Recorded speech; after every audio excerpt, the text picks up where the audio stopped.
তো সুরধনী গঙ্গার কোলে দাঁড়িয়ে মহাপ্রভু যে বিনোদ খেলা খেলছে গো মায়েরা, বিনোদ, বি অর্থাৎ নাই, নোদ অর্থাৎ জাতি। যে খেলায় কোনো জাতি ভেদ কুল নেই, যে খেলা সবাই খেলতে পারে, ব্রাহ্মণ ক্ষত্রিয় বৈশ্য শূদ্র সবাই একত্র হয়ে যে খেলা সবাই খেলতে পারে, যে খেলার কোনো জাতি ভেদ কুল নেই, সেই খেলাই মহাপ্রভু খেলছে। সেটা কোন খেলা? সেটা হচ্ছে হরি নামের খেলা।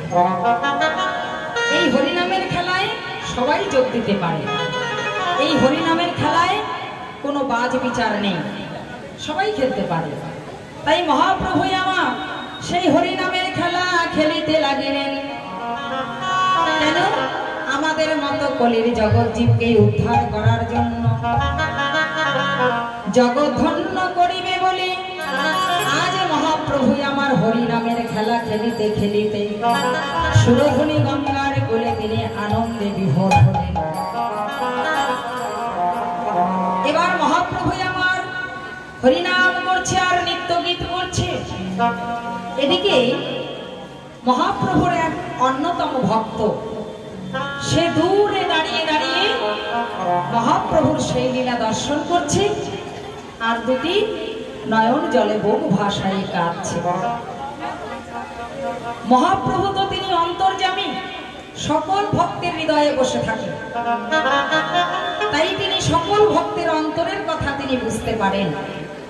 তো মহাপ্রভু নিত্য গীত করতে করতে হঠাৎ তিনি যখন অন্তরে জানতে পারলেন তার এক ভক্ত দূরে দাঁড়িয়ে দাঁড়িয়ে তার সেই মধুর লীলা দর্শন করছে আর নয়ন জলে বহু ভাষায় কাঁদছে, মহাপ্রভু অমনি সেই ভক্তের দিকে তাকিয়ে দুটি বাহু প্রসার করে তাকে ডাকছে, ভক্ত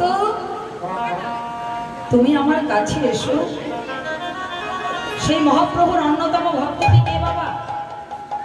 তিনি হচ্ছে ভক্ত হরিদাস। তাই মহাপ্রভু যখন দুটি বাহু প্রসার করে তাকে কাছে ডাকছে, বলছে হরিদাস তুমি দূরে দাঁড়িয়ে কেন? এসো আমার কাছে এসো, আমি তোমায় ডাকছি, তুমি আমার কাছে এসো। হরিদাস মহাপ্রভুর ডাক শুনে কেঁদে কেঁদে বলছে, ও দয়াময়, দয়াময় তুমি আমায় তোমার কাছে ডেকো না প্রভু। কেন জানো? আমি যে অসুচি, আমি যে পামর, আমি মুরজি, আমি যদি তোমার কাছে যাই তাহলে তোমার কাছে যে সমস্ত ভক্তগণ রয়েছে তাহারা আমার কারণে তোমার কাছে থেকে দূরে সরে যাবে। প্রভু বলছে না না না হরিদাস, কে বলেছে তুমি অসুচি? কে বলেছে তুমি পামর মুরজি? আমি তোমায় ডাকছি, তুমি আমার কাছে এসো।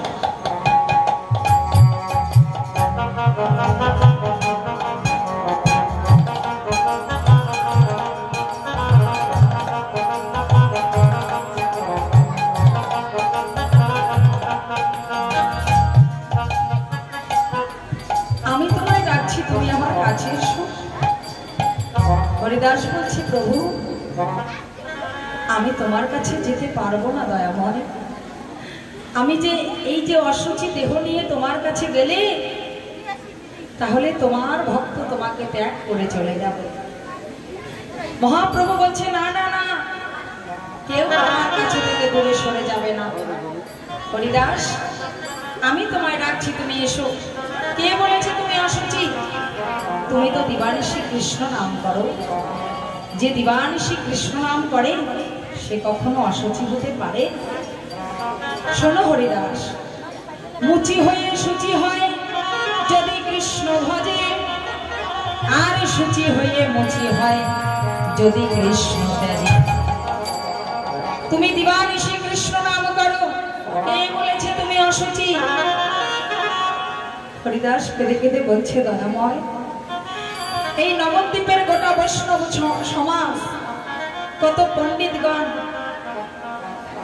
তারা আমাকে দেখলে দূর থেকে অমনি অন্য পথ দিয়ে চলে যায়। একই আসনে বসে আমার সঙ্গে তারা প্রসাদ গ্রহণ করে না। আমি এতটাই অসুচি প্রভু, মুসলমানের অন্ন খেয়ে বড় হয়েছি বলে এই কৃষ্ণ নাম করাও আমার জীবন থেকে বারণ।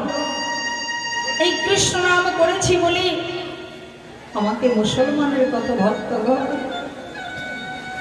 আমাকে এই কৃষ্ণ নামকে ছাড়ার জন্য আমাকে কতই না বেত্রাঘাত করেছে।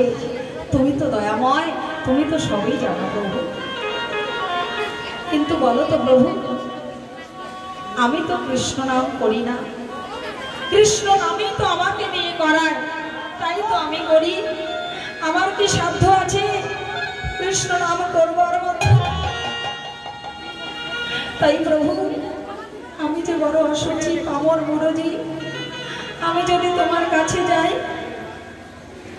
তাহলে তারা আমাকে কেউ ভালোবাসবে না, তোমার ভক্তগণ দূরে সরে যাবে। মহাপ্রভু বলছে, না না না হরিদাস, কে বলেছে দূরে যাবে? তারা সবাই আমার কাছে থাকবে।